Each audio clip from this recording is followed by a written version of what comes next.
It is after about 7 o'clock. We are no longer live. If you type in questions, I'll have to answer them via typing them. But so I get a lot of questions after the live feed is over. Just want to let you know, if you're watching this after 6 p.m., there is no longer uh, uh, the ability to answer your questions live. All right. So this is, like I said, a dog training Q&A. You guys ask as many questions as you want. What's up, man? How are you? And feel free to chime in on the topic. The topic is, we'll discuss it after we answer a few questions, but is treat training effective? And we'll talk about when to use them, when not to use them, and sort of go through that. Because that seems to be a really big split in the dog training industry. So we'll kind of break that down. All right, let's do it. Okay, first question comes from Sarah. How do I get my pack of 5 to eat together without feeling like they need to eat as fast as doggedly possible? Right now we use slow feed bowls, but I'd love for them to eat and not be so anxious about it. I think the more dogs they are, the more anxious they are. I think you may have to separate them for a while. And it also depends on how long your pack has been together. If your pack is kind of new, or if there's even one dog that's new, then that could sort of upset the whole energy of the pack. But you could separate, and or as the dogs get to know each other better, they'll feel more comfortable around each other, and they'll be able to eat in peace as time goes on. So that's all I've got for that. Me personally, with my pack, I usually just feed them separate because I want them to be able to eat as, hey Pat, how are you? Be able to eat as fast as they want, or as slow as they want, without any, anxiousness. So those are just my thoughts. All right, we have a rescue dog. Oh, before I answer this next question, I'm gonna be doing a demo and a Q&A, a live Q&A on Saturday. I think it's the 22nd. Yeah, no, that is the 22nd. For Happily Ever After the Rescue. And the event is called Struts for Mutts. I think that's it, something like that. But anyway, it'll be at Meadowbrook Park, and I'll be there at 2 o'clock. So if anybody that's watching that's local, and you want to watch me maybe work a few dogs too that I've never met before, and then have some questions for me, feel free to show up. Okay, next question. We have a rescue dog who has a severe noise phobia of thunder, fireworks, and gunshots. I've tried to desensitize her by playing these sounds while she's eating or playing, streaming from YouTube. She definitely knows the difference between real noises and fake. When we're outside and she hears these noises, she completely shuts down, tail tucked, and sprints to the door. How can I get past this? FYI, she is e-collar trained, but I don't know if I should be incorporating using it with this fear. Would greatly appreciate it. Great question. So, when it comes to the e-collar, or any tool for that matter, there's no tool that should be used out of fear of making the dog more fearful. So there's no tool that should make the dog more fearful. The tool should be there to only and primarily get the dog to listen to your words better, more effectively. Just like any tool, just like a leash would do. A leash should be there to teach the dog to walk beside you, so that one day the dog can walk beside you without the leash. The leash is not there to keep the dog from something, although it does, or hold the dog back from doing things, although it does. At the end of the day, the leash or any tool should be used temporarily and in the right way to where the dog listens to your words and the tool then goes away. So that being said, in this situation personally, I wouldn't use the e-collar. I would probably use uh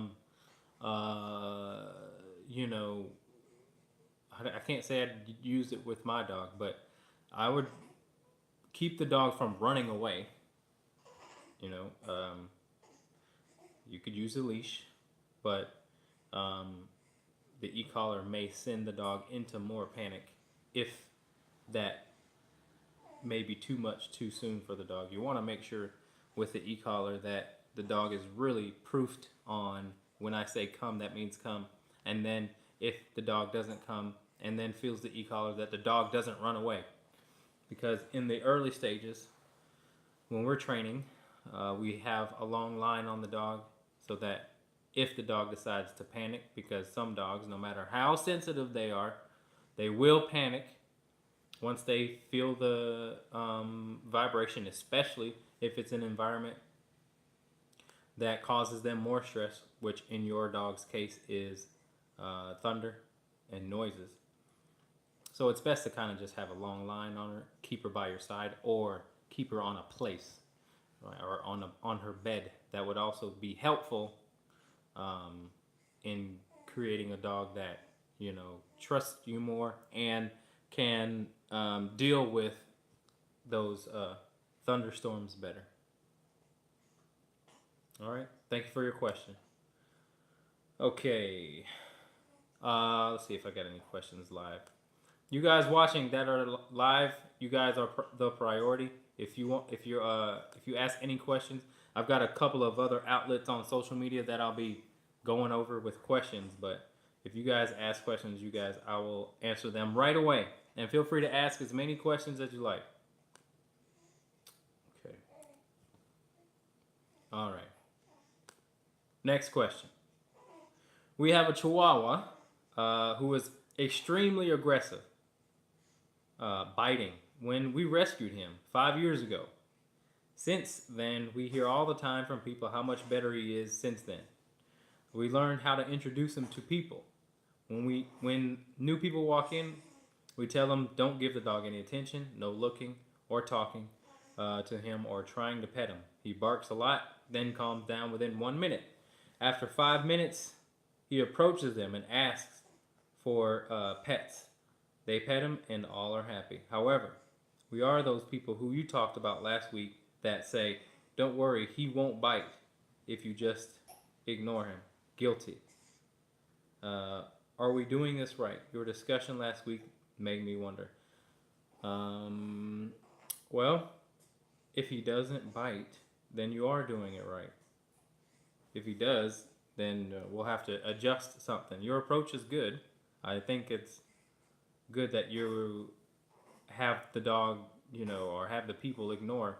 But I would also just hold your dog to a higher level of respect for the situation and your words.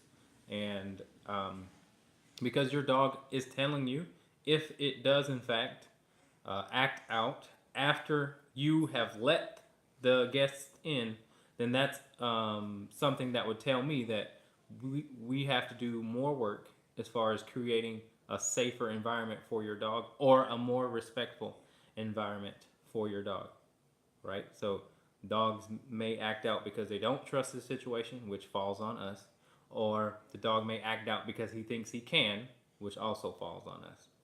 So I would evaluate those two things and make sure that you can, by voice command, eventually get the dog to do something in those stressful environments. Well, without stressful environments too. But when people come around, that's what's going to make the dog take the dog to the next level of safety or comfort or whatever. All right. Thank you for your question. All right, we got some questions coming in live now. Here we go. Okay.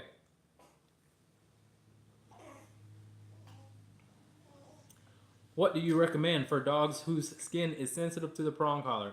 It gets worse when he scratches at the collar. Alex, I think they have. I know you may have tried this, but they do have different metals that you can get from e-collar technologies. They have hypoallergenic tips for collars that with the for dogs who have sensitive skin. Oh, it's the prong collar, not the e-collar, hey? Oh, okay.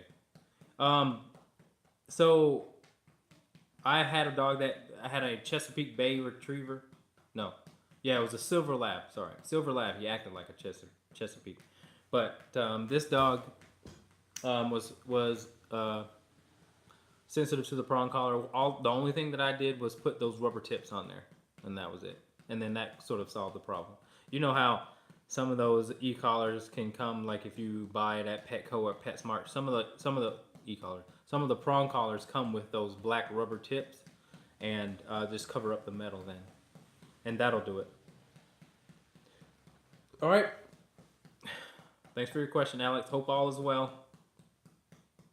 All right, next question. I have one. My dog constantly chases my cat. Do I have to make him submit to her? No, your dog has to submit to your um, authority. Your dog has to submit to your leadership. Tell your dog to do something, and it should do it, despite if the cat is there or not. Once you do that, once you have that, then the cat or the dog will accept the cat, and the cat will be more comfortable around your dog. We were just talking about this last week, but you dictate what goes on around your house. So if I have that situation, which I've had many times, the dog has got to know that you are in control of him, and the cat has got to know that you are also in control of the dog. Once the cat knows and you know, then learning and being comfortable. You need you got one? Okay. Everything will be all right. But get your dog to do something and sort of demand that your dog must do it no matter the environment or the situation or what's going on. All right? It's all right. Let him scream. Okay. Next question. Note, he's not aggressive towards her, just very fixated and will chase her. She comes back to play, but I think he's anxious around her. Yeah. So we were talking about this, and I want to briefly go over when to intervene in any behavior, good or bad. You know, a lot of people call me again, and they'll say the dog is good 90% of the time, and then the other 10% he's biting everyone. But it's like the dog's not good in the 90%. The dog's just not biting in the 90%. But there's things to address in the 90% to not see the 10%, or at least not see the biting. And so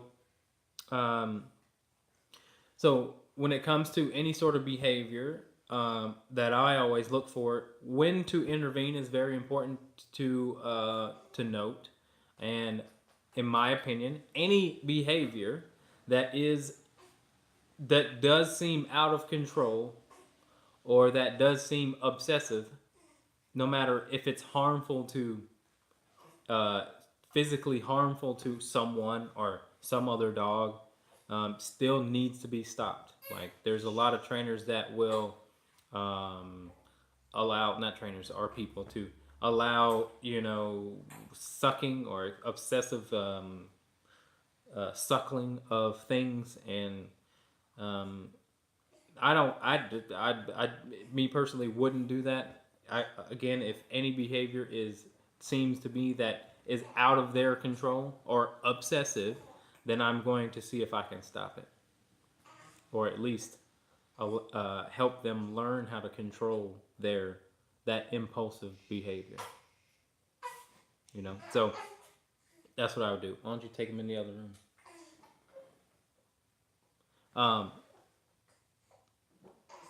So yeah, that's what I would do. There, for example, there was a dog that would chew on its foot only when the owners would walk into the door. The dog would go into spins and obsessively chew on his foot. Um, so we kind of evaluated, and I had to really diagnose when and where it happened, because that's what we needed to concentrate on in order to really pinpoint how to go about stopping it. But once we sort of introduced pretty much just helping the dog be calm in certain environments or certain situations, with which was for this dog to for people to come in, or his owners would come in, the dog would get anxious, and then it would trigger the obsessive foot chewing. So once we addressed that, once we decided to help the dog or give the dog something else to do that he had to do when they came in, then the dog stopped chewing on his foot. So we occupied his mind. So a lot of people would say, and it was harmless too. It was never bleeding. It was just obsessive. He wasn't, biting his fur off or harming himself, whatsoever. So they allowed it to happen for that reason, because it wasn't, hurtful. But again, with obsessive behavior, I challenge before I write it off as, well, that's just how they are. I will give them something to think about or do in the middle, before they get into that mindset, to see if it actually is something that they really, really, really can't help but to do. All right. That was a lot. Okay. Hi, Jeremy. Congrats on baby Reggie. Thank you. I'm sharing your video to the rescue group, and I help, and would like to give you top few tips. Would like to give top few tips when a foster brings in a new dog coming from you that may help. Okay, yes, I will give you some tips. A lot of people, I talk about this a lot, but when you bring in a new dog, no matter if it's a rescue or not, let's just focus on rescue. So your goal with that dog, in my opinion, should be to give the dog what it needs, but not try to be friendly with the dog first. Should not be the priority. Safety doesn't necessarily come with you being friendly to the dog. One of the things that I do, even just with my puppies, no matter what it is, no matter what the situation is, I will take a walk with the dog. And it's a structured walk, but that's how the dog gets to know me and is safe with me. I don't have to worry about petting. I don't have to worry about giving the dog treats and this and that. I sort of give the dog what it needs and spend time with the dog, but not necessarily being friendly, because I do want to create as much open-mindedness as possible, because I'm sure every other human they've interacted with has tried that approach. Especially foster dogs. Everyone wants to be friendly first, and they pay attention to the dog so much so that sometimes it can cause them to be reactive or pretentious. So I really, again, want to keep the dog or open its mind and sort of just say, this person's different, as opposed to, oh, he's just the same, so I'm going to do what I normally do because they're all the same. Which also can lead to bad behavior, and it can also allow anxiety and stuff like that to creep in and stay there. And then you'll be working backwards. So the easiest way to help a dog, to build a dog's trust, is to give them structure and allow them to work for freedom, as opposed to just giving them freedom. As when you bring in a new dog, you shouldn't just let them run amok in your house and be on your couch and be on your bed and all this. Let that come with a lot of time, and let them earn that. And let them earn your affection too. Let them earn your friendship. So That's what I would really emphasize when it comes to that. And the number one rule, another really top rule, not number one, but a really top rule would be to keep dogs quiet. You know what I mean? If your dogs are barking when you come in the door, that's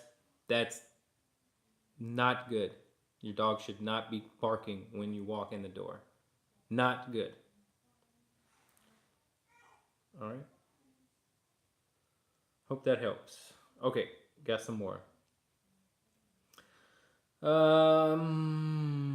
Okay, Kylie. Uh, what is a good balance of dog barking and protecting its home? I'm not sure if I should let my dog bark or when people walk by our house. I don't want to take a job away from her, but I also don't want her to scare people. What do you suggest? Great question. Um, I would say a dog's job is to bark, to, for one, let people know that there actually is a dog there. Or, excuse me, yeah, to let strangers know or people outside your house to let people know that there's a dog in the house. You want that. And then you want to know that there's people actually outside your house. So that's another job the dog fulfills. But then once he's let out a few barks, or once you have figured out that the people that they're barking at is not a threat, then you should be able to get your dog to be quiet, because they'll never stop barking. I mean, you you want your dog to bark, but you also want to gain control of it. You know what I mean? So it's your job to let you know people are there. Is and again, if it makes you feel good that people out there know that there's a dog in there, but once you've sort of found it to be unnecessary that the dog is now barking, then it is your job to make the dog respect you, and make sure that your dog knows that its home environment is something that you don't have to constantly be stressed over via barking. All right, does that make sense? Feel free to ask another question. Thank you for your question.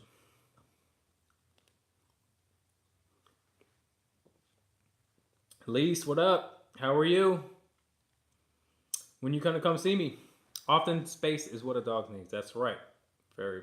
That's exactly it. All right.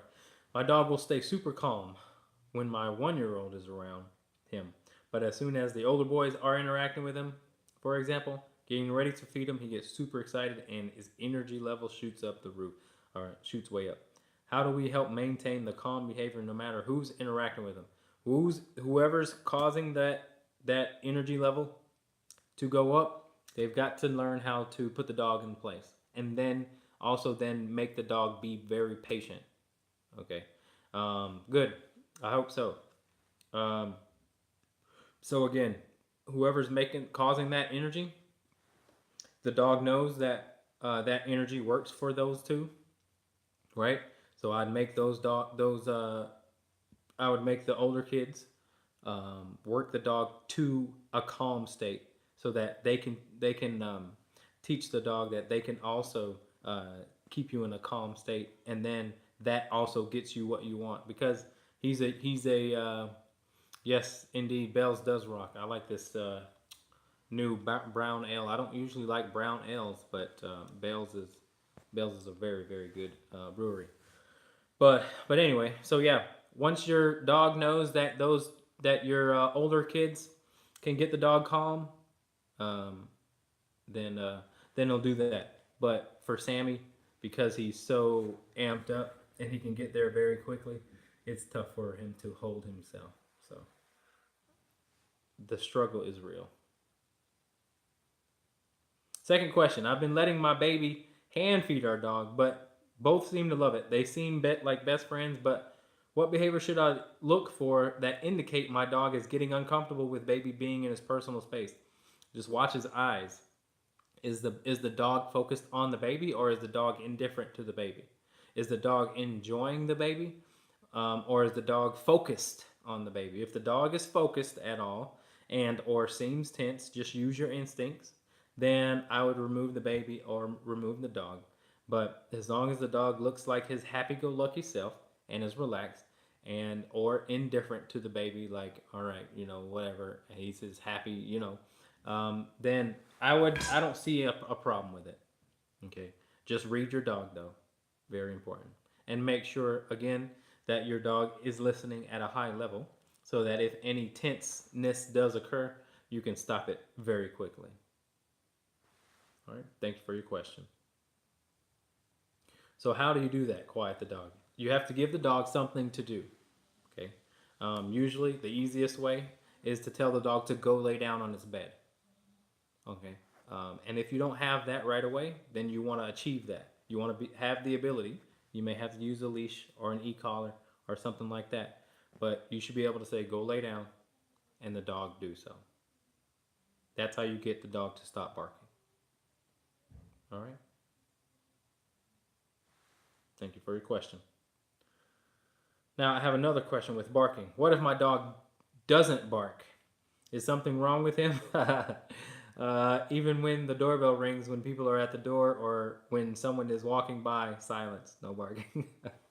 But Sammy's, he's too happy-go-lucky, man. He's like, I'm not cautious. I'm just happy. So that's just, there are dogs that don't bark, and I'm not surprised that Sammy is one of those guys. He is just like, a college frat boy who's just high on life, freshman right now. You know what I mean? So I don't, you can't make him bark, and you don't want to make him cautious. Like that's something that you wouldn't want. That's just how he is. So maybe once he gets older, he's still young yet. Maybe once he gets older, he'll start to bark a little bit for you. Okay. All right.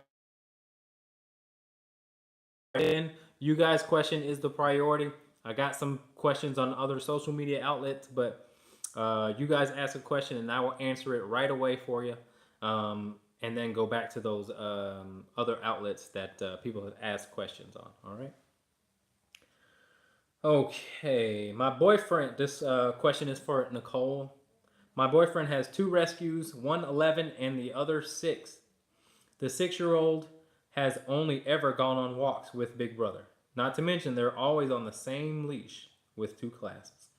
I recently decided to walk them separately. The older dog first, who did great and loved it, and the younger dog second, who didn't enjoy it as much. He wants to tear every other dog's head off while we're walking. I attempted it again this past week, and as I got out of the door with the older dog, the younger one sounded as if I was beating him to a pulp inside. I have never heard him make such noises. I went back and ended up walking them together on one on each side of me. How can I break this younger dog into walking separately and being okay with it? You just got to give the dog some structure on the walk. And you also can't give in to the dog's murderous attempt to manipulate the situation. It seems like the dog is very dependent on this other dog, and you want to work them separately, because some dogs have really gotten ill from being too attached to their other animals. So you want to spend time with them separately in order to create just a healthy autonomous relationship between all of your dogs. So I would continue to walk them separately. That's fine. But do not give in to that dog inside screaming and yelling and all that good stuff, because he now knows what works. And so you may have to go in and get him quiet. But you also have to learn how to walk them correctly. Okay, if that young one is reactive, then that means he's not trusting you enough, and you got to give him something to do on the walk. Give him a job. Give him a task.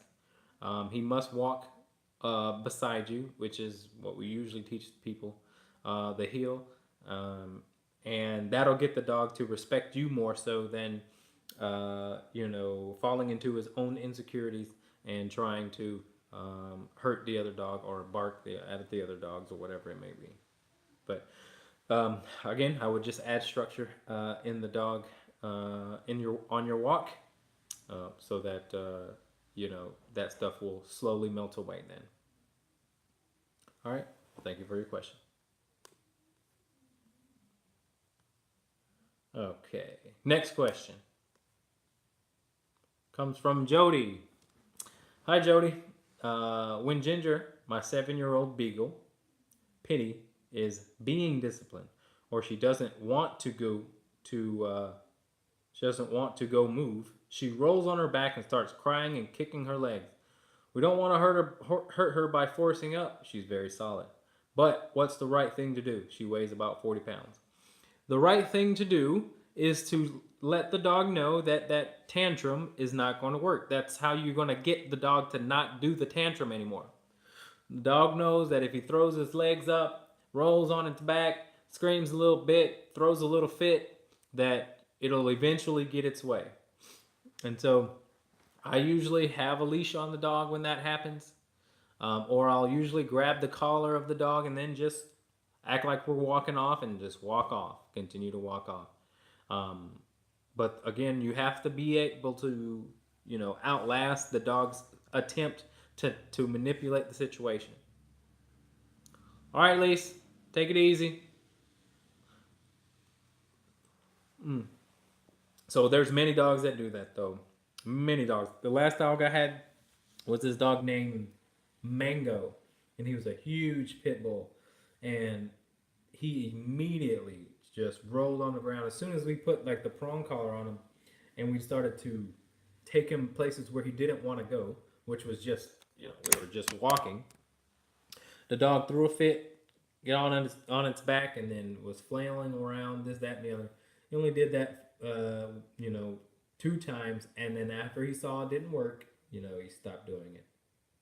So that's it. That's it. Thanks for your question. All right. Well, we might as well talk about treats and their effectiveness in behavior modification. Because treats are a mood altering training tool. They alter a dog's mood. Now listen, okay, first of all, let's just go ahead and say that there's a lot of trainers that rely solely on treats as a means to get the dog to not do something or to do something. But most of the time where they go wrong is when they're using treats, when they want the dog to not do something. There is no treats that are going to get the dog to trust the things that it needs to trust. And that thing is, the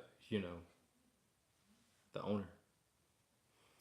So where treats can come where treats can be effective, though, and you got to be able to read the dog in specific, but when there is stressful things that you teach the dog, it can make them less stressful. Okay, it can make the training less stressful, but that doesn't mean, because there's a lot of trainers that feed dogs during training sessions. They're literally just feeding dogs. Like, here's another treat, here's another treat. And just because the dog is really treat obsessive and it takes it, doesn't mean that you're actually getting something out of it. The dog is actually learning. So our focus should be, is the dog getting it? And then our focus should be, is the dog learning as stressless as possible? Right? So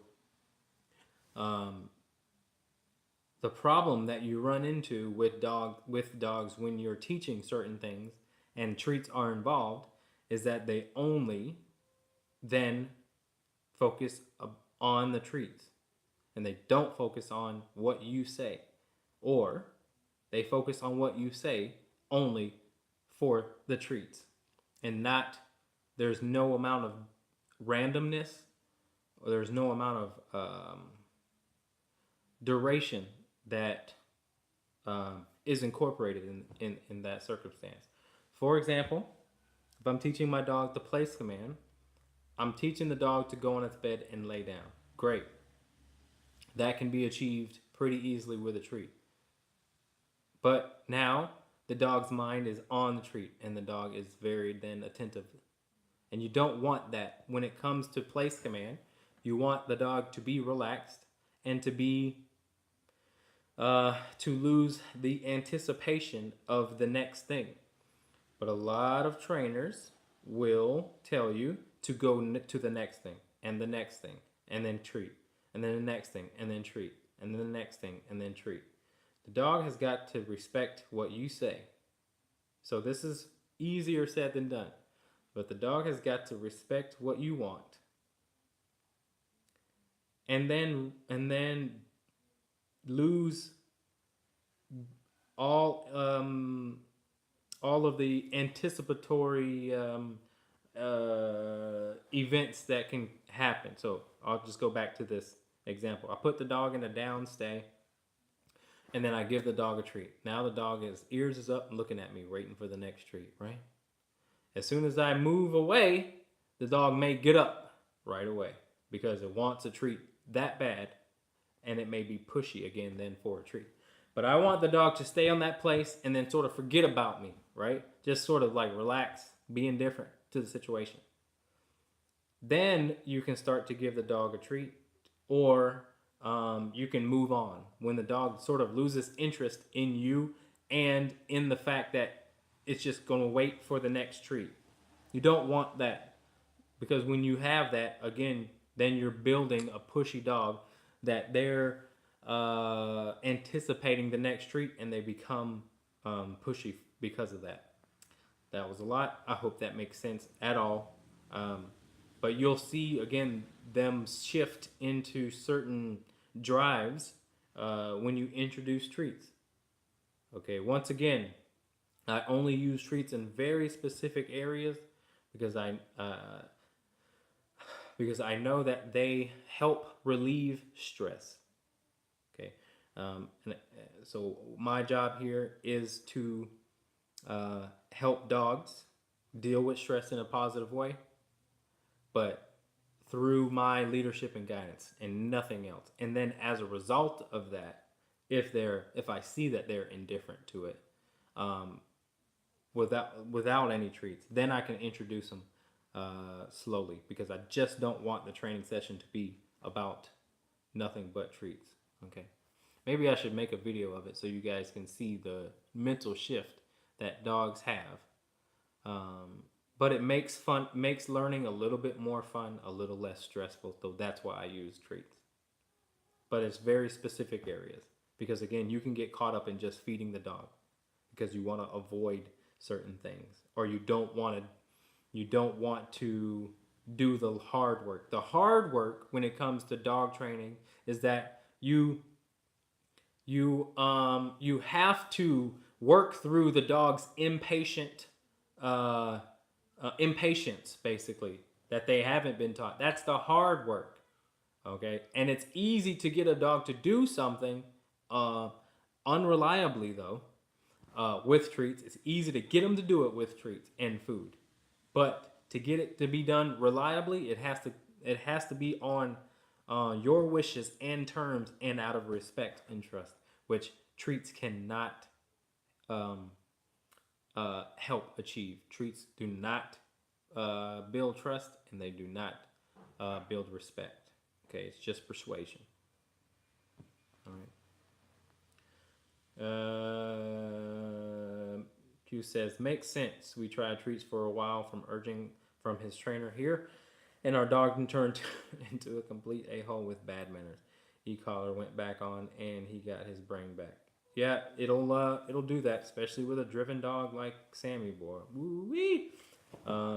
Yeah, it'll do that. So it's good that you see both sides of the thing, because there are trainers that just do treats, and there are trainers who just do, the e-collar thing, but then there are those that do both. But you gotta be able to understand dogs in order to know when to use them and that's gonna be, that's gonna determine only going to be sort of specific to the dog and how treat motivated they are or not. Because if the dog is way too treat motivated and it loses its mind, you may not be able to use them at all. So, but a dog like Sammy he loses his mind, but he also is super comfortable with a lot of what other dogs would perceive as stress. So yeah. All right. Jessica says, "Hi, just jumping on here. I asked the Facebook post about noise phobias. Have you talked about this issue yet?" Yes, I have. And we are about to sort of, we'll be ending within the next 15 minutes. And so you can watch it. It's probably one of the first ones that I answered. So it's at the beginning of this video. All right. So we always end at 7, but if we don't have any more questions, we'll end earlier. And so once this live feed is done, then just rewatch it and watch the beginning, and you'll be able to hear your question answered. All right. But thank you for your question. If you have another one, feel free to ask. But I think I got all of them. Let me just double check. Yep. All of them are answered. All right, folks. If you guys have any last questions about it, about anything, feel free to jump on now and ask your questions. Otherwise, we always do this every Thursday at 6 p.m. Central Standard Time. So again, if you're watching this after about 7, we are no longer live. And so don't ask questions expecting me to answer live, because it will be virtually impossible. But I will type my question I will type my answer to your question if you still decide that you want your question answered, but it just won't be live. What is the appropriate age for e-collar and prong collar? Depends on the dog. But I would say for e-collar, you want to wait until the dog is really, really good at what you want. Again, the e-collar is only to proof what the dog knows. And so I would wait at the least, 9 months. It depends on the intelligence of the dog, but I'm not putting an e-collar on a puppy like that. 10 months, 11 months, even 12 months. So long lines are your friend. Slip leads are your friend. And things like that. Looking forward to seeing Vigo. Yep, he's a good big old puppy. So we'll see you guys soon. All right, guys. If you like this video, please give me a thumbs up. I really appreciate all you guys, asking questions and tuning in. We'll be here next week. And yeah, it's fun. It always is. Thank you. Bye-bye.